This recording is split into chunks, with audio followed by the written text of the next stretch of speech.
Assalamualaikum warahmatullahi wabarakatuh, Ustadz. Waalaikumsalam warahmatullahi wabarakatuh. Nah, tafadhali. Barakallahu fiik. Ini ada titipan pertanyaan dari KL. Pertanyaannya, misalnya orang itu selama hidupnya belum kenal salaf, terus dia meninggal karena wabah.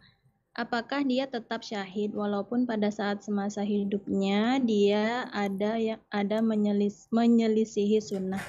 Mungkin itu saja. Jazakallahu khairan. Barakallahu fiik. Naam, ahibati fillah. Kita tahu dengan sabda Nabi SAW, man qala la ilaha illallah dakhala al-jannah. Barang siapa yang mengatakan la ilaha illallah akan masuk surga. Tinggal nanti hisab dengan amalnya yang dia lakukan.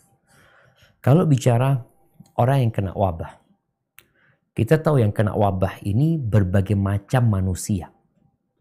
Orang kafir juga kena. Orang mukmin yang taat juga kena. Ada mukmin yang maksiat. Ada mukmin nggak sholat, Ustaz, juga kena. Mati juga dia.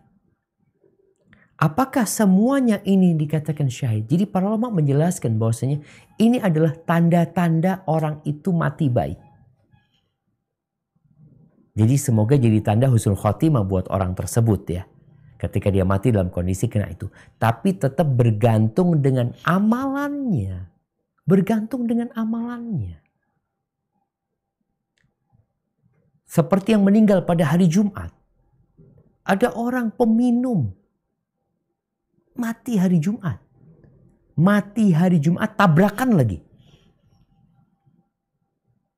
Atau tertimpa reruntuhan. Dia nggak pernah sholat, mati hari Jumat. Apakah dikatakan husnul khotimah? Enggak. Jadi semua tergantung amalannya. Adapun kondisi kematian dia itu menjadi penguat. Setelah amalan ini itu menjadi penguat ya. Untuk dia digabungkan dengan orang-orang yang mati husnul khatimah. Kalau dikatakan ada orang yang gak kenal sama sunnah. Ada orang yang mungkin melakukan perbuatan-perbuatan yang tidak sesuai dengan sunnah. Kelak akan ada hisab jemaah. Walaupun kondisi matinya dianggap syahid. Kelak akan ada hisab. Dan kita tahu Allah Azza wa Jal demi menegakkan keadilan. Gak ada yang dizolimin. Jadi gak ada yang dikurangin amalannya gitu loh. Karena dia gak kenal sunnah dikurangin amalnya. Enggak. Akan diberikan secara sempurna. Allah berfirman. فَأَمَّا مَنْ ثَقُلَتْ مَوَازِينُهُ فَهُوَ فِي عِيشَةٍ رَاضِيَةٍ. Akan ditimbang. Mana dosa-dosamu? Nih. Oke, ini dosa-dosa. Perbuatan yang tidak sesuai dengan sunnah. Ada di sini. Mana ketaatanmu? Oh ini di sebelah kiri ya, maaf.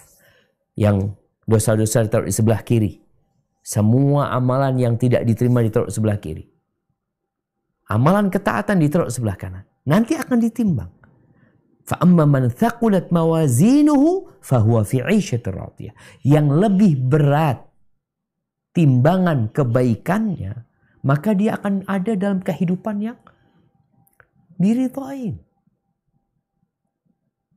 Dan sebaliknya ada orang yang ngerti sunnah, Masya Allah. Yang ngikutin manhaj salaf, yang dia belajar ngaji. Nanti juga ditimbang. Ternyata dosanya lebih berat. Ketika lebih berat dosa-dosanya, walaupun dia udah ngerti sunnah. Apa kata Allah Azza wa Jalla? Wa amma man khaffat mawazinu. Yang timbangan kebaikannya ringan, lebih berat keburukannya. Fa ummuhu hawiyah. Wa ma adraka ma hiya narun hamiyah.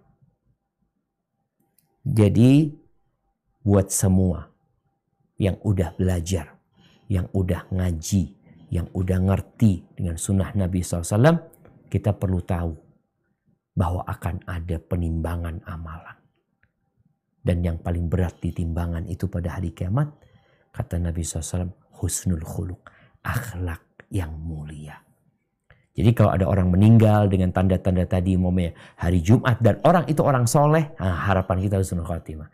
Orang ini orang baik, meninggalnya karena COVID-19, ya Allah mudah-mudahan jadi baik. Tapi kalau orang ini nggak sholat, mati kena COVID-19, karena kita tahu bahwasanya taun ini, wabah ini, awalnya azab yang Allah kirimkan kepada siapa yang Allah kehendaki, lalu Allah jadikan rahmat buat orang-orang yang beriman. Kan dikasih syarat, barang siapa yang bersabar dan berharap pahala dari Allah Azza wa Jal, dia menetap di tempatnya, meninggal dunia, dapat pahala syahid tuh dia tuh. Orang itu nantinya. Sehingga menjadi tanda ya, orang yang sudah soleh, matinya seperti ini, harapannya dia jadi orang yang baik. Barakallahu fikum.